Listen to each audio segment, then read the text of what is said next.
We have today Antonio García at Gruszka Cytryna. First of all, thank you very much for being here with us. Antonio García is current 2025 IMSA champion in the category GTD Pro, and also six times champion of the IMSA Championship and 3 times Le Mans champion. First of all, welcome and thank you very much for being with us, Antonio. No worries. Thank you for having me, and yeah, ready to do this. I should be good.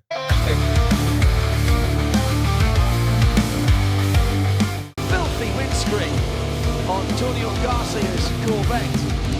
Sure, if they've got another tear up to take from that car, no clue at all how Antonio Garcia can pick out any kind of detail.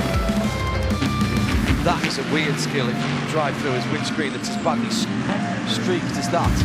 GTD Pro, I'm sure they're holding their breath. They don't need to do it anymore. It's the number 3 with Antonio Garcia on board, takes the win, the maiden victory for this new Corvette. They do it at Canadian Tire Motorsport Park.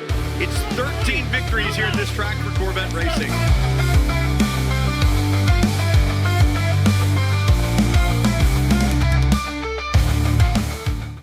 What does it mean to you to win championships as important as IMSA or the 24 hours of Le Mans? I mean, that's what I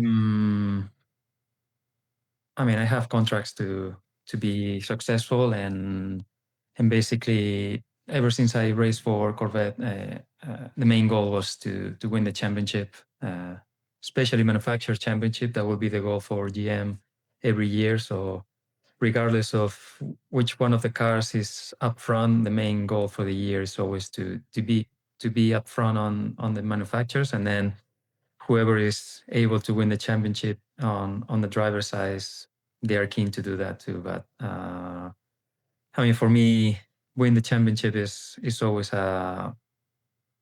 what you are going to every season. I mean, I know IMSA, starting with big races like Daytona 24 Hours or Sebring 12, probably you start thinking just about those races individually. I mean, you want to win that, and you probably don't even think about the championship itself. So that's a little bit risky because you put everything on the table to win those, and maybe later on, maybe you were fighting for the win, and maybe you end up on a very bad position that probably hurts your championship. But I've been doing this championship for a long time.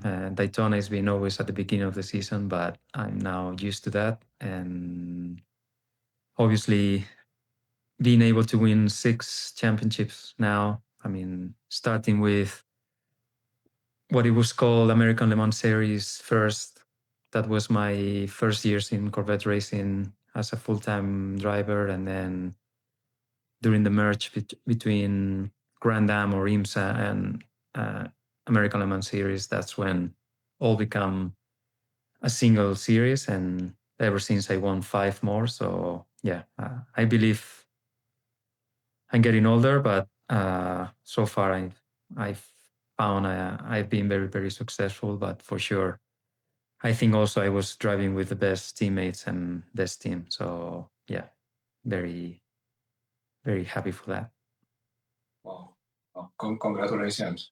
You mentioned now Daytona. Is that your most meaningful victory, or do you have a preferred one?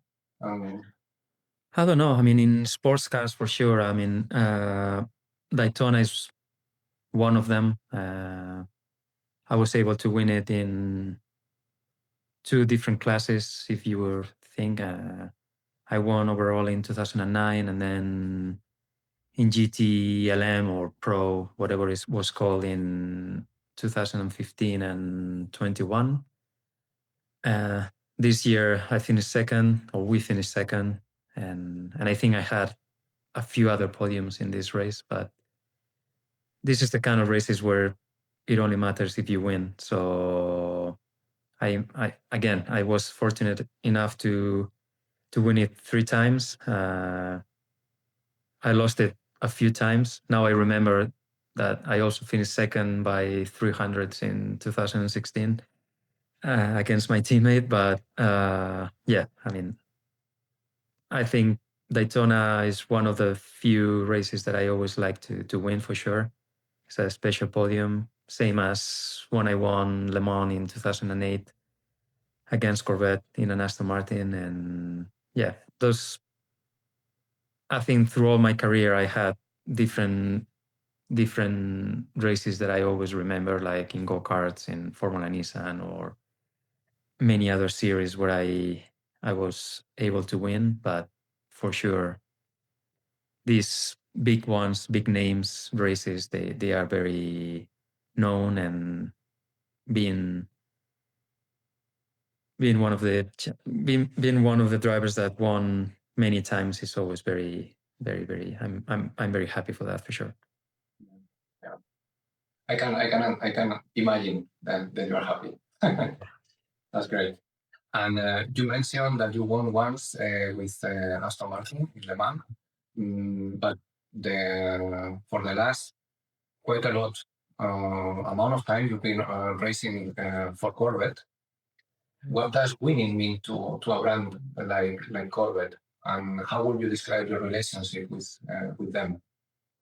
I think Corvette or Corvette Racing is a key thing for a key brand for General Motors. On my transition between Corvette and Aston Martin to Corvette, it was probably during the worst years, the worst year that we had, because 2009 is when General Motors went into bankrupt basically. So initially we used to have like a 5 or 6 hour meeting at the beginning of the season at Sebring, when American Le Mans Series Sebring was the first race. And we used to have all the big people from GM coming over and explaining everything we needed to know about the brand. And during that meeting, I thought that maybe it wasn't the right moment to join Corvette. But during that meeting, as I said, it was pretty long, 5 or 6 hours. All the big guys, like it was marketing guys and all the big bosses in General Motors, and they knew what was the actual procedure. So they knew they will have money coming from the government to save the company, but they knew in 4 or 5 years they will return of the money they owe, and they had to cut so many brands disappear. Like General Motors used to have like, I don't know how many different brands, so they cut short, or they cut down to the main ones like Chevrolet, Buick, Cadillac, and Corvette. And that meeting really went as they said. 3-4 years later, General Motors returned all the money, and we went back to where we needed to be. And the main reason they always said for Corvette is like, we kept racing because racing for Corvette Racing is the best advertising we have. We race Corvettes in order to sell Corvettes, and that's the best marketing campaign we can have. So it has a very, very close relationship between what we do on track and the amount of cars we sell every year. And I think I'm lucky, or we are lucky enough, that we have a product that it needs to be raced to be sold. So yeah, every time we win with Corvette, or it means that most likely feels like this program will never stop. So I was lucky enough to win with the C6, with the T7, different versions of the C7 depending on the regulation. Same with the C8, and who knows what's coming next. But yeah, it's been already 17 years for me. over 25 years for the program, and it feels like it's a very, very healthy program, and it feels like it will carry on as long as we want, basically. It's great. So it still looks like this principle of winning on Sunday, selling on Monday. No, Yeah, that's the key thing, and you see that during especially the American races. Since I first joined Corvette in 2009, and I went to Sebring, all you could see around for the fan base we have in America is huge. I mean, I would say over 30% of the T-shirts you see around the racetrack are Corvette Racing. I don't know how is the rate now, but it feels like we have a lot of supporters. We have, well, as we call the Corvette Corrals, every single event with minimum 100 Corvettes coming over to every single race, to up to 400 or 500 Corvettes showing up at the races. And yeah, that makes you feel special too. But obviously, that's something that from the marketing side of the brand, they see that, and it makes a lot of sense to carry on racing. And you've raced in Europe and in USA. How is, you described it already a little bit, but how is the motorsport atmosphere in USA in comparison, for example, with Europe? I think America, I would say in every single sport is different. The proximity to the public is way closer. Race fan interaction is super, super close. Initially, it feels like almost strange. I mean, in Europe, we are used to have our own paddock, and people is, I mean, depending on the championship, people is not allowed to go in there or to go in that place. And so in a way, that creates a little bit of a distance between the race fan and the actual drivers or bigger part of the show. So in America, it's completely the opposite. It feels like whoever is coming to see us racing are the main piece of the show. They are the ones paying to come see us, and it feels like now in Europe you start to see that they realize that, and you see that at Le Mans, where it's probably the closest you can get. But I think over the years, with people from Europe on different championship, the ACO or different other championships coming over, they kind of see that, and it makes a lot of sense. There is no point on putting like a bubble around you and don't get close to the actual people that are willing to come and see you. So I think America, as you see, I think it's on every single sport. If you see, even on American football, people go into the locker room after the matches and this and that. So, and I think the actual sports guys, they are used to that. So they know they are getting paid to do the sport, but they're also getting paid to do that. And I really liked, ever since I discovered that, I felt we were doing things wrong completely compared to what they are doing over there. Okay. Very interesting reflection, yes, about the proximity of the people. You were talking before, because you've been witness of the transformation of Corvette along the years, from very bad times to now really, really successful times. But also you witnessed very big change in the car itself, no? Because the car was typically front engine, and then for the last in the last model, in the last version, the Corvette is now a mid-engine car. Did you have to adapt a lot in terms of your driving style, for example? I don't think so. I think that was probably the natural way to go. I think with a front car engine, especially with a GT car where I mean, aerodynamics are not huge, but they are a very, very big part of it. So a front engine car will always be limited by front aero. Having a big engine on the front, it limits a lot how you can play with the air going around the front axle, and we were limited with the C6, C7 especially. There was a point where we couldn't find any more, and when you cannot find any more front downforce, the total downforce goes away because you need to balance the car. So going away from that, it gave us the opportunity to not only to move the weight a little bit backwards and more square all around the car, but also the aero eval, so the front and rear percentage went quite a bit forward, and the overall number went higher. So now we can run way bigger front downforce without killing the rear, basically, or without having a very, very strong rear. So now overall the car behaves a little bit better. It behaves different. I would say on the C7, C6, we had some advantage, like working the front tires was easier for us. It would be easier, mechanically, it would be easier to warm up the front tires and so on.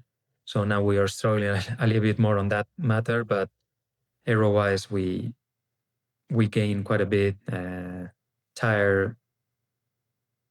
Tire life also, I think, is easier to manage at times, although now with the rear, now having more rear weight also hurts a little bit the rear tires with temperature and so on. But overall, I think that's where most of the cars are running, and it is for a reason. So I know some other brands, they still run in a front engine because that's what they are selling on the streets. But I'm actually, even if at the beginning for the Corvette owner was a little bit of a shock and they didn't like that much, now you see people getting used to that. Same when we went away from the round taillights to the square ones. So people was a little bit shocked even before that. So it just takes time to people to get used to this. And now it is 6 or 7 years since the C8 is out. So now if you think about the Corvette, you think about the current one. Nice. It seems like there is always some resistance to change, but when the people see that it's a way better thing, then it's welcome, no? Yeah, and I think you also gain some, going into the selling car thing, I think you also gain some other newcomers to the brand. I think when the C8 came up, the classic Corvette owner will probably they were sticking to the C7 or the C6, but we also had new guys, new car owners coming because of the C8 transition. So there is always people that likes it or don't, but I think overall it was the good call.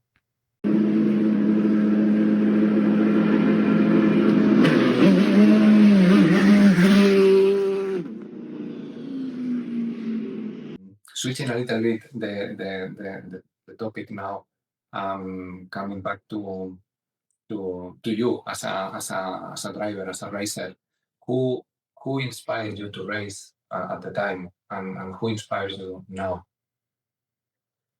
As far as me, you mean something to look at, like on? Yes. So if you had a figure that I want to be like this person, or a sport, can be anybody from Yeah. the family. I don't know.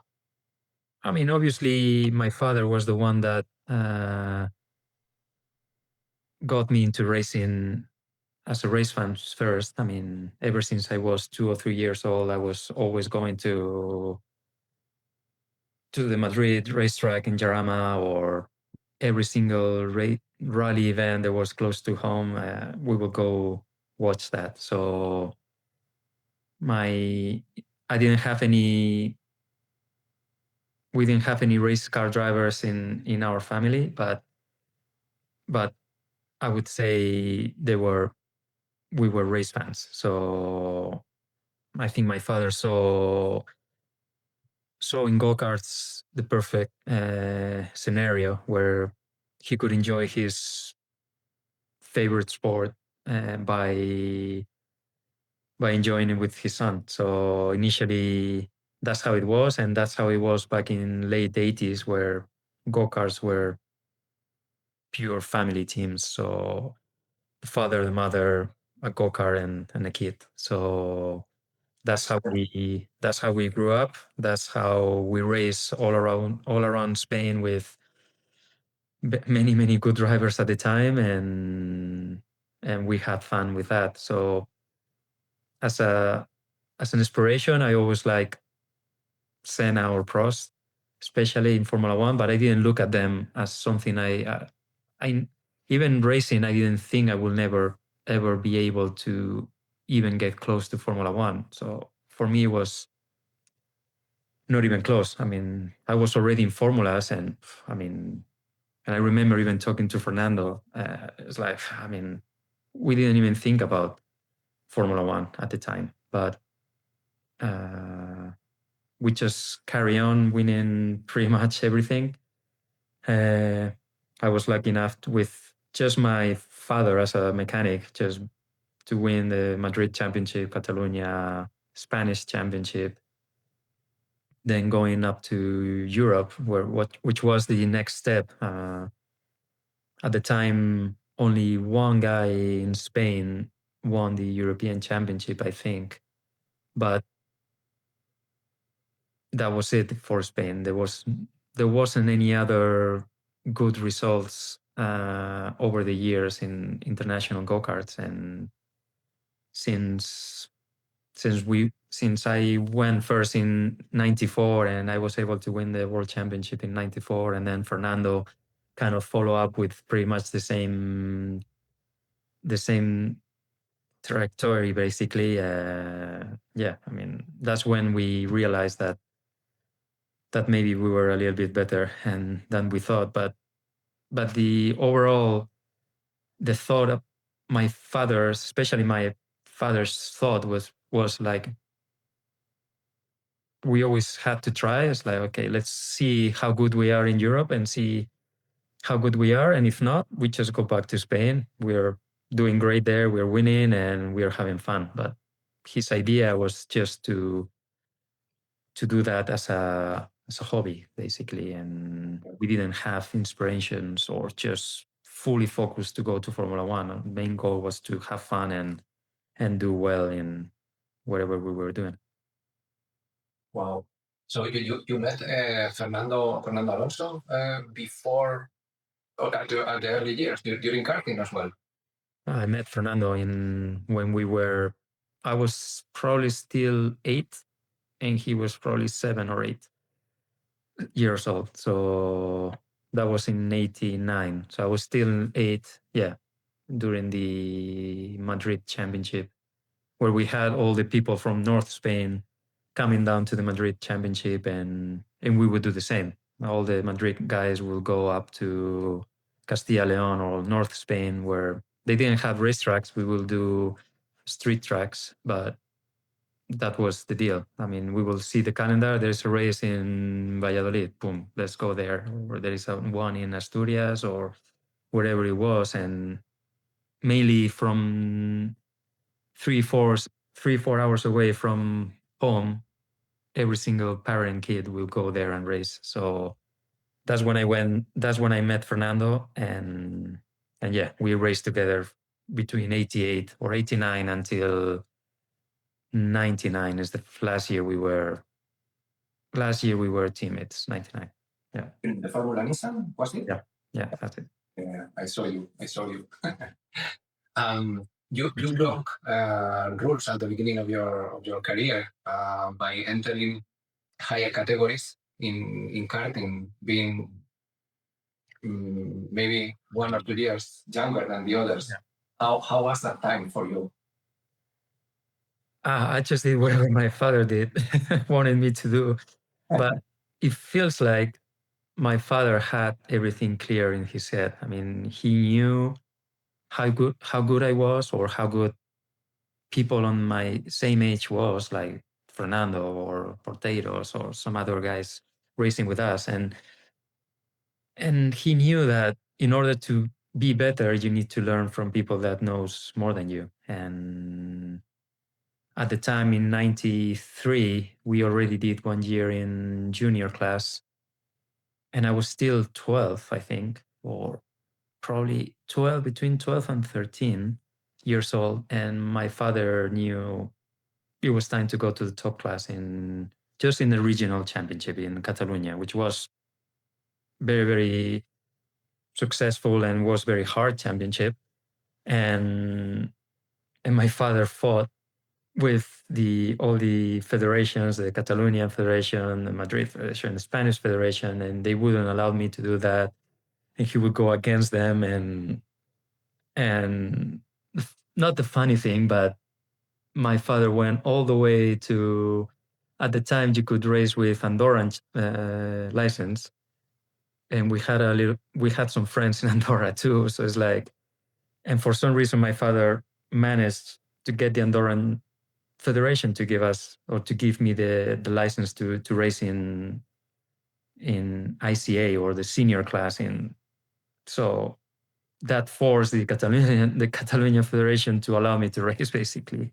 And fair enough, I think I finished second my first race, and I went all the way to the last race. I was fighting for the championship together with another guy all the way to the last race. And I was 13 at the end of the season. And that guy was probably, I don't know, 22, 23 years old. But I can tell the amount of experience I got during those years because of that, it was insane, because I was racing with people that race already way longer than me, with way more experience. And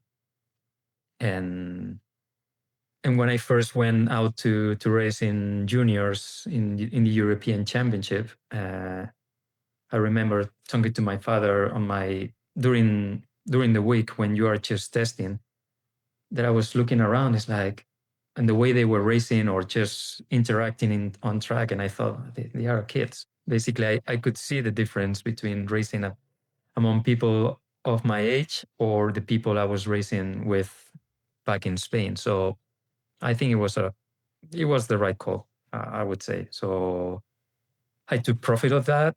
Fernando raced too, because I got the license, he got it too. And I think many drivers from my generation took advantage of my, I don't know how's the word in English. Pioneering, let's say.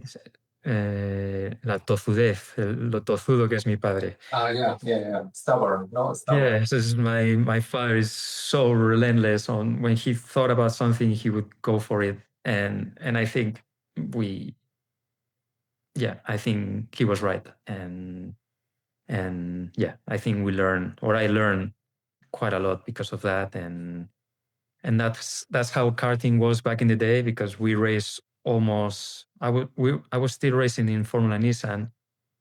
I was doing Formula Nissan while I was still racing go-karts. And in go-karts, I was the youngest in the top class. In Formula Super A in Europe, the youngest guy, or the youngest generations, would be 16, 17-year-old. And you will be fighting against people.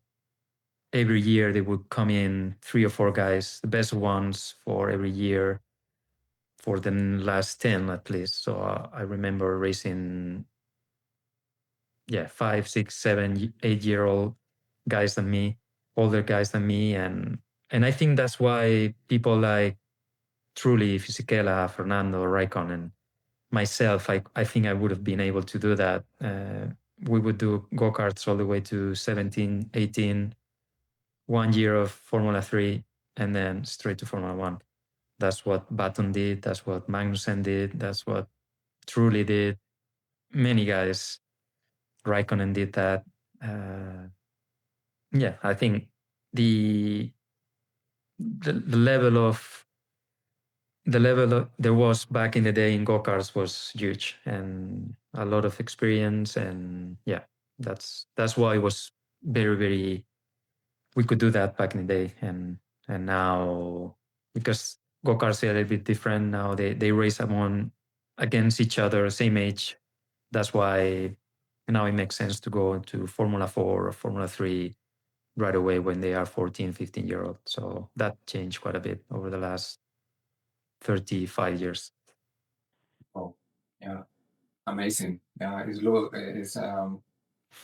looks like you're, because when I see you and the names that you mentioned, it's like watching a movie, and you are the protagonist of the movie. So I can't imagine how it feels. I mean, it's a shame that I didn't go into Formula 1, but for sure, I mean, when I won the World Championship, Jenson was there. I raced against Kimi, many Fernando, many guys. But some other from sports cars like Lotterer, and I don't know. I mean, there's so many names out there that I race with, and we had very successful careers too. So we didn't make it into Formula 1, or a few make it and then went somewhere else. But for sure, I'm proud to made it all the way till here, basically. So I left go-karts in 99. We are already in 2025. So that means that I was professional driver for the last almost 30 years. So yeah, pretty cool. If we stay at those times of your career, you work with Adrian Campos and also with Helmut Marko in Liverpool. How did they impact your career as well? A few in a good way and a few others in a bad way. The two you mentioned, actually. I met Adrian when I was 16 or 17, probably less, because at the end of the year, when there is those prize-giving ceremonies, Adrian was still racing. I was doing go-karts and winning, probably having a lot of success. So Adrian knew about me for sure. And I was just lucky that during my 97 year that I won the European Championship in go-karts, and I also did a few races in Formula Campus together with Elf. That was my main sponsors, and Elf paid for my season in Formula Campus. That's when Adrian Campos decided to do his own team, and right away he thought about me as the young guy or the youngster coming from go-karts, and then my teammate was Marc Genet, who already did all the Formula 3, all to the actual Formula 2. So yeah, I was just lucky that Adrian decided to do the team. Jaime Alguersuari decided to launch the Open Fortuna or the Open Telefonica, or whoever. It was Fortuna, Open Fortuna at the time, by Nissan, Formula Nissan at the time, which was revolutionary, I would say. He kind of did the same thing he did in the motorcycles with the Open Ducados, where he did like an open championship for all the young generations, and most of the guys that race in the Open Ducados made it all the way to MotoGP, or become they were part of the motorcycle world championship. So he pretty much did the same. So build a really big championship with a lot of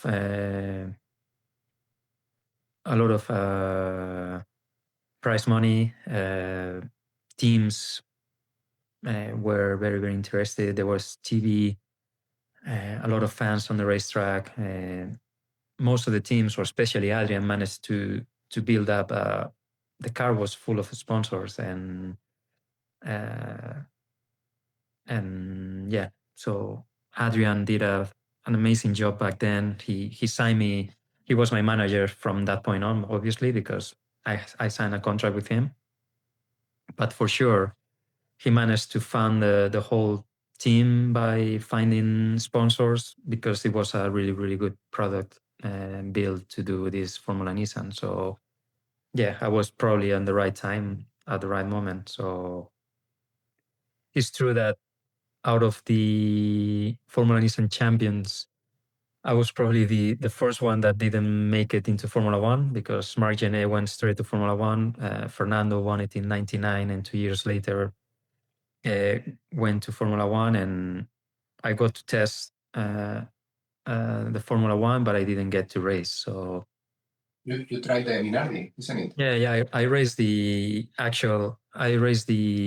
I test the car that raced Fernando on his first year, basically. So excuse me, but yeah, that was it. But anyway, I mean, I knew I had the opportunity. I was happy. We were getting paid to race, even in Formula Nissan, and we were 17-year-old. So that was a dream job for sure. Now, then the next year, I had the opportunity to join. I didn't have the money. I mean, not that I didn't have the money. I mean, I won Formula Nissan. Adrian didn't have another team built to go forward in Formula 3000 or the actual Formula 2. He was about to go into what they call the Italian Formula 3000, which was an in-between championship, which Felipe Massa won it that year. So actually Massa went from that to Formula One. But I got the offer from Red Bull to go Formula 3000, which was F2 at the moment, fully funded. Red Bull was paying for everything, every single cent. And I don't know, I mean, it was probably the worst season of my year in a way, because Mr. Marco only gave me the opportunity to do 4 races. I don't think it was the right call, I would say, because he was always comparing me with Fernando. But again, we saw that many times, even with him, that that maybe it wasn't objective the way he was comparing me, because F3000 at the time, it was difficult, especially for rookies. There was no simulators. There was not even the willing to go race or go test on the racetracks. We will do the track walk, and that was it. Straight into qualifying, because there was not even free practice. But as a rookie, the beginning of the season was always difficult, and then on the next part of the championship, on the next half, that's when the best rookies will end up being up front. So Fernando, it's not that he struggled, but I mean, the good guys, the second year guys would be always better at the beginning of the season, and Fernando didn't score a point until the third to last race, where he scored 6 in Hungary, I think. No, I don't know where it was. Then he finished third in Hungary or second, and then he ended up winning at Spa in the last race. But up to that point, it's not that he was struggling. He was like 8th, 9th, 10th, together with all the rookies. And I think I was on the same point all the way to the 4 races that I was able to do. I was up there. I mean, my 4th race, I qualified 8th, I think. So I was where I belong, basically. And the people was around me, like Pizzonia, or I can't remember any other names. They end up winning races at the end of the year. So, but that's also the problem when you don't have any power, because you are not supporting your career in a way that you don't have any personal sponsors that they are paying for you to race. the decision is not yours. The decision at that time was Helmut's, and he decided to move back to an older guy that raced with him in the previous year, which Ricardo Mauricio I think it was, and he did well back in the day, and he thought he would do better than me, but I don't think they did it. They didn't do much better. But again, it wasn't a great year for me in that matter, because it was after A1 ring, so Austria, at the middle of May, and I was out of job basically. But Red Bull itself didn't agree with the decision. So at the time, Helmut was only team owner. He wasn't part of Red Bull. But I managed to talk to the Mateschitz right hand to put me in something else, because it was half a season still going, and I was out of a drive. And that's when I first did a GT race, basically, when they put me in a Red Bull Porsche in the FIA GT Championship. So in a way, that also helped me transitioning from Formula cars to something else. And I won Le Mans. I won Spa 24 hours in the second class, like what it was, the GT2 at the time, finishing 4th overall. And even if I did the Formula Nissan World Series on the next year, I also carry on doing some extra GT races, because I thought it was also some extra money that I could earn for sure. But I did put my name out there too, and that helped me in 2003 when Jordi Gené left BMW in the World Touring Cars, or European Touring Cars at the time.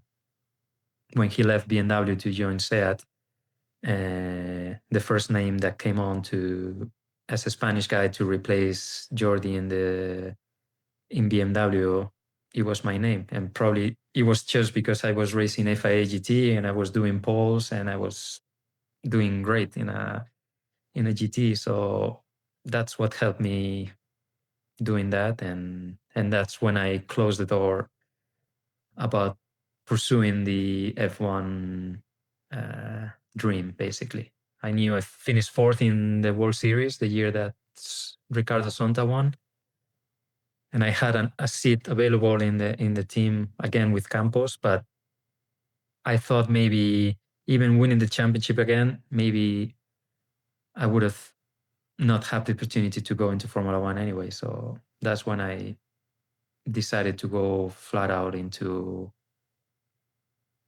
cars, at that time touring cars, and start earning money, a little bit more money for sure, and thinking about my personal career and my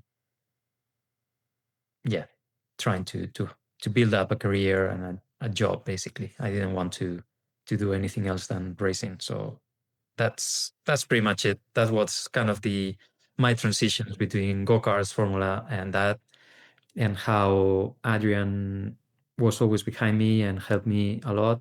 Helmut didn't help me too much, but in a way that helped me transitioning into sports cars, and that's maybe where I am now. So who knows what would have happened if I would carry on. I think if I would carry on in F3000, I'm 100% confident I would have won some races in F3000 and probably be in Formula One, but I don't know. I mean, now I wouldn't change anything I did in my career.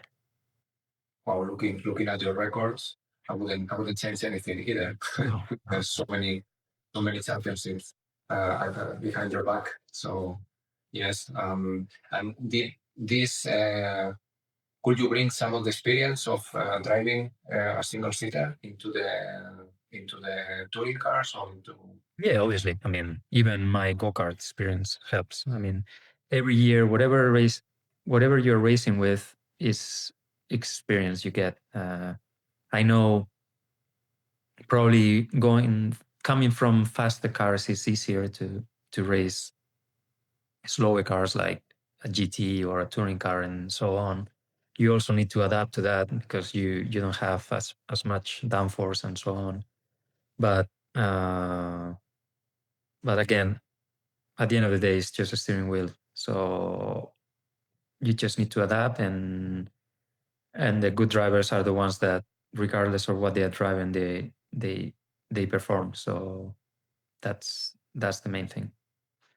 And then, yeah, maybe closing this, just to close this chapter about Formula One, you share box with Margené or Fernando, and would you highlight something from them, any special quality?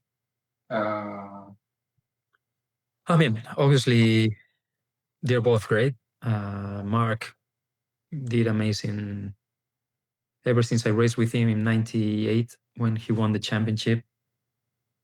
He carried on in Formula One and then becoming test driver, racing in at Le Mans with really good brands like Peugeot or Audi, and then B-Link. He was super smart, I would say. I think I was jealous in a way that the way he interacted with people outside the car too. He always managed to position himself really good. He was really good on talking to people, and people also like that. So there is no doubt, or I'm not,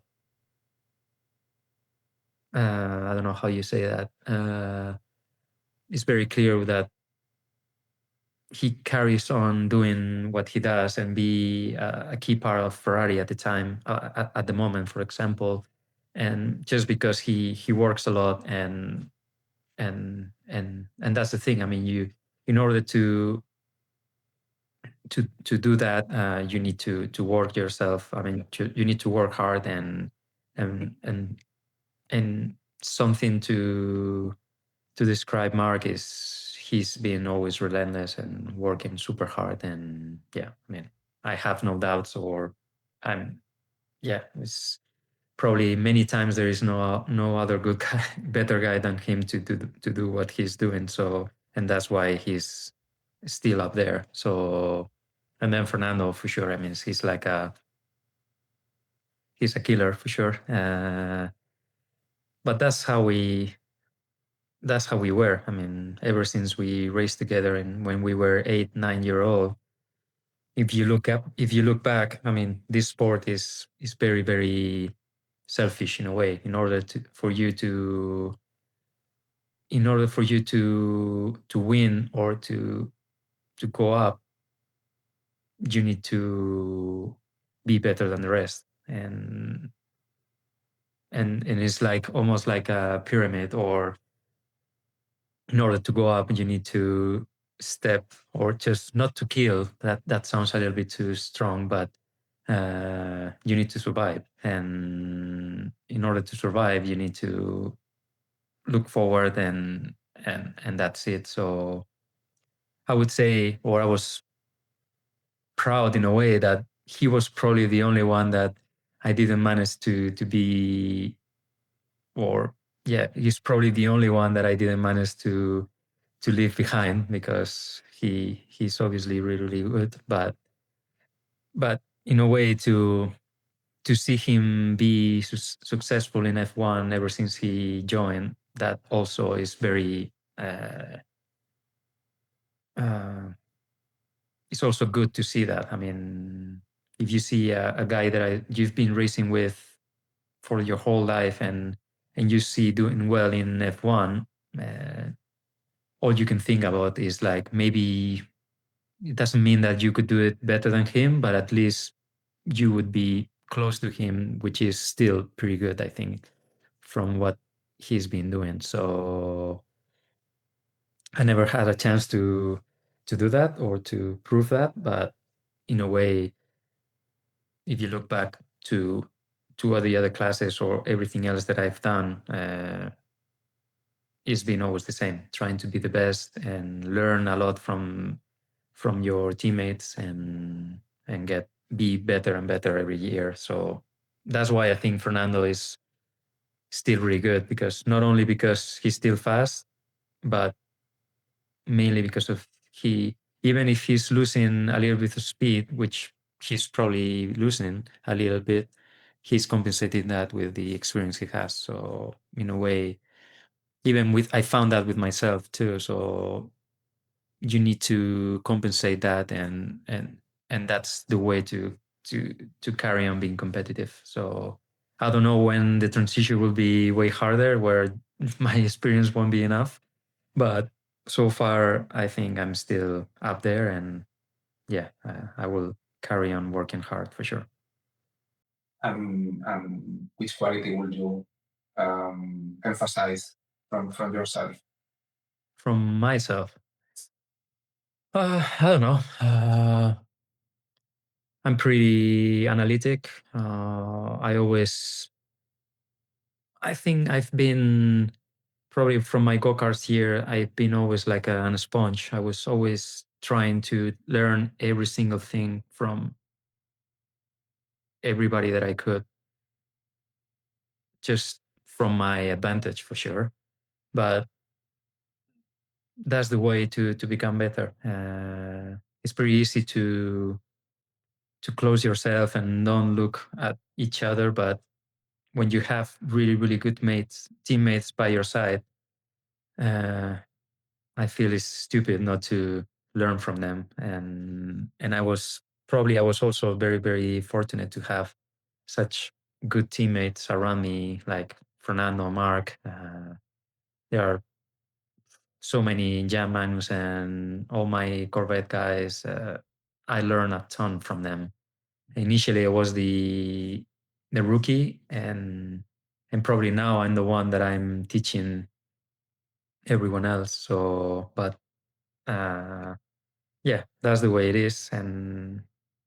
But again, in order to survive, you need to carry on being competitive, and so far I'm managing, or still managing. So I'm proud about that, because yeah, I'm still not tired about racing. And if I want to see someone, I think the best example is Science Senior, which is still 60 plus year, and he's, I think, the older drivers that I know, is the hungriest I ever met, and he's still above 60, and he is as hungry as he was 20, it feels like. And yeah, I think I probably feel like Carlos is probably the best example of what I'm feeling or what I want to be. Sounds great, Antonio. Do you follow still the Le Mans competition? Because you participated, and I say this because it seems like there is now like a manufacturer boom in Le Mans, with many teams joining. Yeah, What do you think? I mean, I think it's different because now they're all fighting overall. So now they are the actual prototypes. But if you look back in 2020 or 21, they were like, again, the same 20 plus cars there is now, they were back then. So there was 2 Corvettes, 2 or 3 or 4 Porsches, Ferrari, Aston, Ford. Everybody was out there. So the best years of GT racing, when in the prototypes there was only Toyota, and that's it, or maybe Audi. The ACO kind of forced all the manufacturers to move into that championship. It's a shame, because I feel that there was a point where we were about to race on a more GT base car, so like a super GT base, but the Valkyrie kind of killed everything back in the day. So that's when everything went away from that. Then Red Bull and Valkyrie disappeared, and that kind of killed everything. And again, as we start the interview, Corvette wants to sell whatever we race with, and going away, instead of having it would have been easy to do like a super GT car by just adding more downforce, 100 plus horsepower more, and it's pretty easy to gain 15, 20 seconds at Le Mans by just doing that, pretty much keeping the same cars. But because we went away from that, and that's when you have other manufacturers like Cadillac, Peugeot, Toyota, which they actually, especially those brands, they don't have a supercar or they don't have a GT car. And that's why they chose that class. But for sure, Ferrari, Porsche follow that path. But because General Motors is our main brand, there was only room for Cadillac at the time. So there was a point where we were about to race both brands, but at the end of the day, they decided to keep Corvette as it is and just use Cadillac there. But I mean, I would have liked to race there in a prototype and going a lot faster at Le Mans, but this is my job too. So yeah, going away from my brand, going away from Corvette would have been also difficult, or a difficult decision. I had the option, but I decided to carry on where I am. And yeah, I also need to think about my career and about my family, and yeah, and I don't know if I will ever regret that, but for sure it's a good year, and it has been a really, really good years in sports cars, especially in WEC. But you also see many manufacturers like, I don't know, I don't want to put out names, but many manufacturers that they carry on finishing 10th, 12th, 14th. I don't know how long they will carry on doing that, spending enormous amount of money to finish not even in the top 10. I don't know how long it's going to last. And now we see that Porsche is pulling away, is pulling the plug in WEC. I don't know. There is more brands, new brands coming in for sure. But there is always a cycle and a wave where everything will go up and down. And yeah, it's a shame that I'm not 10 years younger, and I would probably be racing those cars now, but I don't regret all the good races that we had back in the day at Le Mans and many other championships. So yeah, I'm happy for the endurance or for the sports cars era at the moment, which feels very, very good. But yeah, I'm glad to carry on racing with Corvette. Super. And you mentioned before Carlos Sainz, Senior. Do you see yourself doing a Dakar in, I don't know when, whenever? I don't know about the car. I mean, I don't think it suits me really much, because I always feel, I mean, I talk about that to many other people, and whatever you can see on TV, I feel it's like 5% of what they actually do. And it feels like doing it 24 hours every day almost.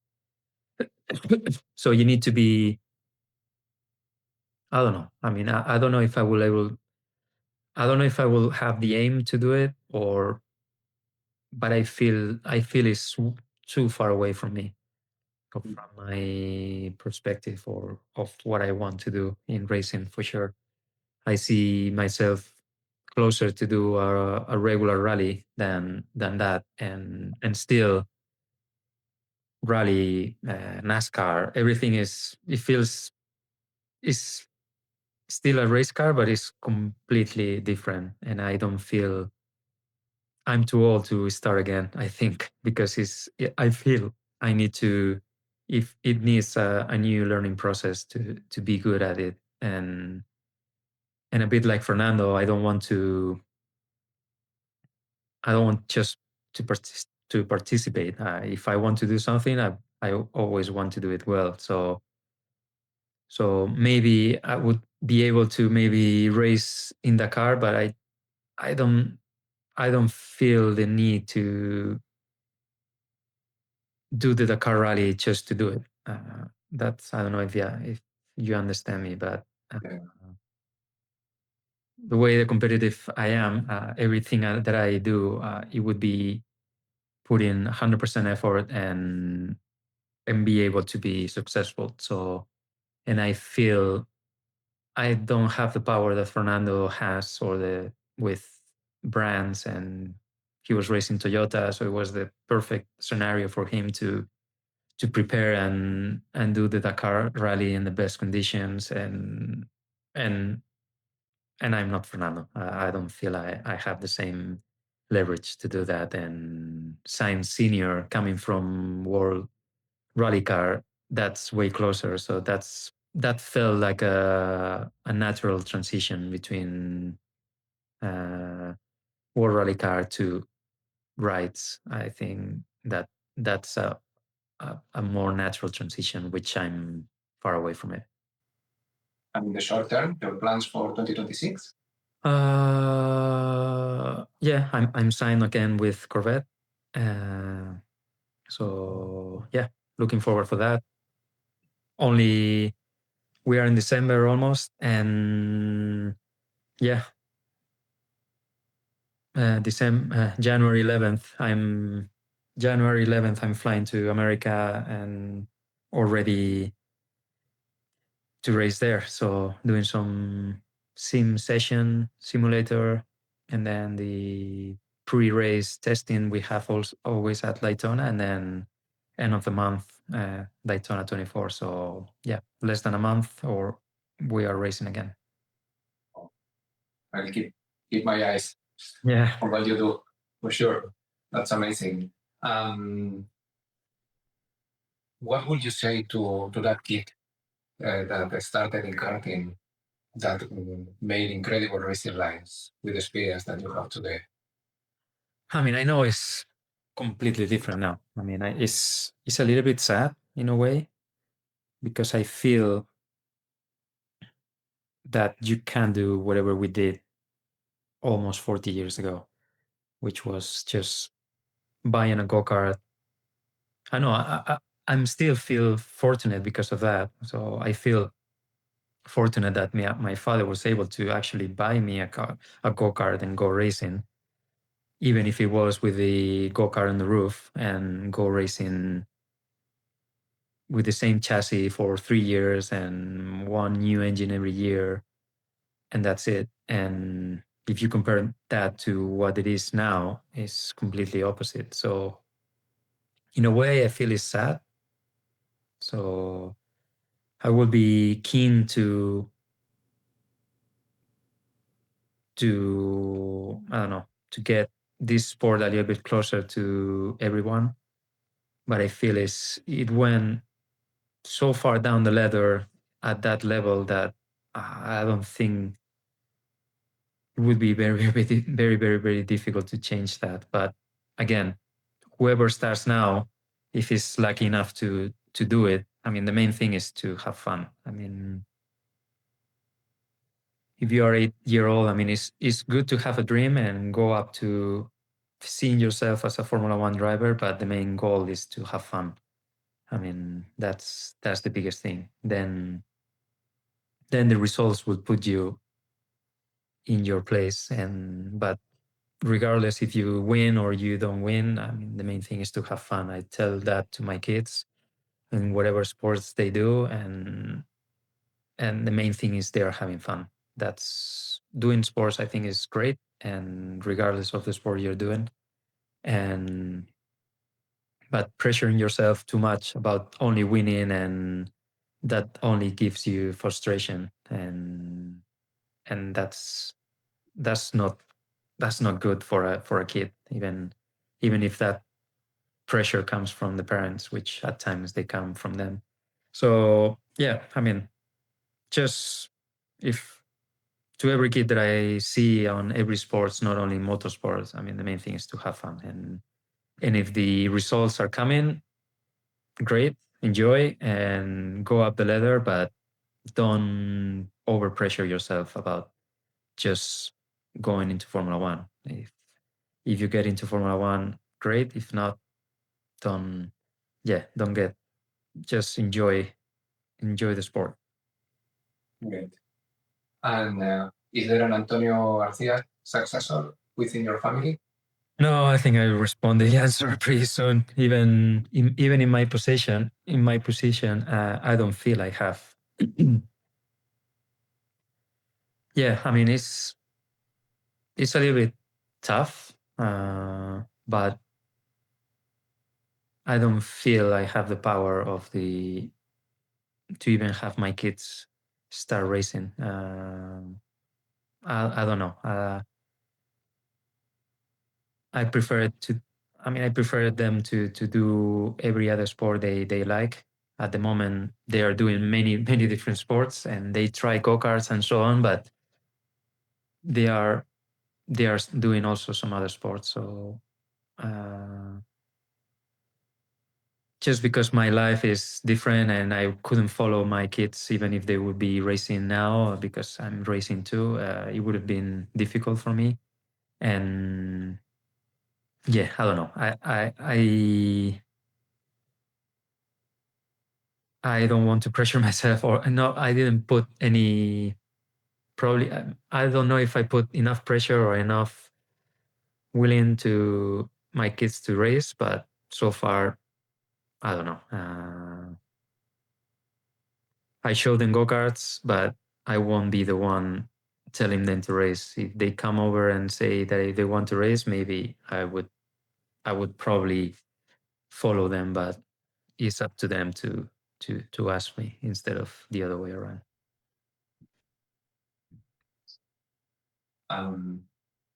Is there anything that I haven't asked you so far that you'd like to share with our audience? I don't know. I mean, I feel like my grandfather was with all these stories, because yeah, I've been racing for almost 40 years now, and I have so many stories. So I don't want to. Yeah. This is the perfect space for you anytime. Yeah, that's the point. But we can do 3, 4, 5 chapters about my career and still not be done. So yeah, I don't know.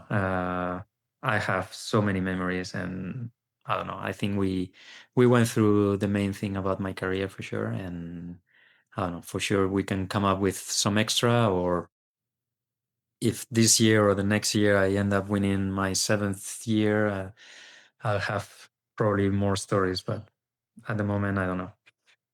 Okay. Anytime. This is your space, and I will be honored to talk to you again and to learn from you and your experience. And I can only say that thank you very much for taking the time. Yeah. It's a privilege and an honor, really. And yeah, I will keep following you, whatever you do. And yeah, looking forward to see you writing more chapters in the history of racing. And yeah, thank you. No problem. Thank you.